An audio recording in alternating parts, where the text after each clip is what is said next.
زندگی کا سفر انسان کا ابتدائی مراحل تو سب کے ایسے ہی گزرتے ہیں کہ جہاں پہ اس کے لیے کچھ آئیڈیلز ہوتے ہیں، کچھ رول ماڈل ہوتے ہیں، جہاں پہ اس کے لیے کچھ افراد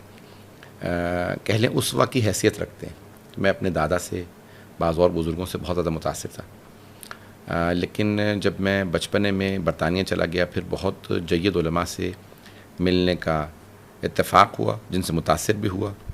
اور پھر میری زندگی کے اندر تبدیلی آئی۔ اور میرے خاندان میں اکثر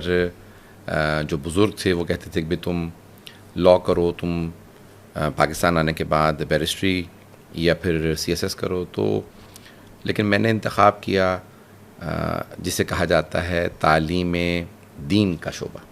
اور مجھے آج اس کے اوپر میں جتنا اللہ کا شکر ادا کروں کہ اس نے اس طرف ہدایت دی، اور جو انبیاء علیہم السلام کا اس نے شیوا قرار دیا ہے، تبلیغ، اس لباس سے تلبیس کیا، اس لباس کو عطا کیا جو سرور کائنات صلی اللہ علیہ وسلم کا لباس تھا۔ تو میں اگر پوری زندگی ایک سجدے میں گزار دوں، اور میری زندگی کا بہترین جو وقت تھا وہ قم مقدس، جب وہ سادہ کھانا اور بچھونا، زمین پہ سونا، مقدس اور بہترین اساتذہ سے استفادہ کرنا، اساتذہ سے، تو وہ ایک زندگی کا بھرپور حصہ رہا۔ آج میرے لیے ہر زندگی کا کوئی، چاہے میں کاروبار میں جانا چاہوں،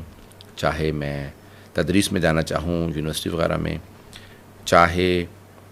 کسی اور فیلڈ میں جانا چاہوں، نفسیات کے یا سیاست، لیکن جو ایک انسان کی زندگی میں ایک ہدف ہوتا ہے، یا انگریزی کا ایک لفظ ہے پیشن، تو جب انسان ایک کسی چیز سے بہت زیادہ لگاؤ رکھتا ہو، تو مجھے وہ تبلیغ میں، تقریر میں، تدریس میں محسوس ہوتا ہے، اور جو اس میں سکون ملتا ہے، ایک لذت محسوس ہوتی ہے کہ اس سے اللہ راضی ہے، اللہ کے رسول صلی اللہ علیہ وسلم راضی ہیں، اہل بیت راضی ہیں، امام زمان علیہ السلام راضی ہیں، یہ سکون کسی اور چیز میں نہیں ملتا۔ اور اس سکون سے یقیناً پرسکون ہو کر آپ اتنا مشکل اور ہر شب و روز سفر میں رہتے ہیں۔ میں نے دیکھا ہے لندن، کراچی، پاکستان، پھر پاکستان کے مختلف شہروں میں، پھر دنیا بھر کے ممالک میں آپ جاتے ہیں۔ اب حدیث گوئی تو ایک خاصہ ہے آپ کا، مگر ساتھ ساتھ میں نے یہ بھی دیکھا، اور یہ میرے چونکہ آنکھوں دیکھا واقعہ ہے، آپ لوگوں کو جسے ہم کہتے ہیں پیرا سائیکالوجی کے حوالے سے ہاتھوں کو پڑھ کے سنا دیتے ہیں، اور پھر سیاست کے اوپر بھی بڑی گہری نگاہ دیکھتے ہیں، یعنی عالم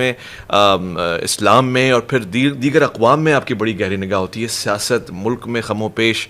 اس کے اوپر کیسے آپ نے مہارت حاصل کی ہے؟ گزشتہ 20 برس سے زیادہ میری تحقیق ہو گیا کہ میں نے سیاست، اقتصاد اور دنیا کے حالات پہ بہت زیادہ تحقیق کی ہے۔ جہاں تک بعض علوم غریبہ یا جو ریئر سائنسز کہلاتی ہیں، عربی میں علوم غریبہ کہا جاتا ہے، جو بہت کم افراد کے پاس ہوتی ہیں، اس کا بچپنے سے شوق تھا، لیکن حالات پہ نظر رکھنا، اس پہ تحقیق کرنا، اور صرف سکرین کے اوپر اعتبار نہ کرنا، بلکہ اعتبار کرنا جسے کہا جاتا ہے، عربی میں کہتے ہیں بین السطور پڑھنا، کہ جو لکھا ہوا ہے خبروں میں اس کے مابین کیا ہے، جو اسکرین پہ نظر آ رہا ہے اس کے پیچھے کیا ہے، اس کے اوپر بہت زیادہ شروع سے ایک جستجو رہی، اور الحمدللہ اس پہ نظر ہے۔ اور ایک حدیث ہے جس میں بہت خوبصورت انداز سے اس حدیث کے الفاظ میں اتقوا فراست المؤمن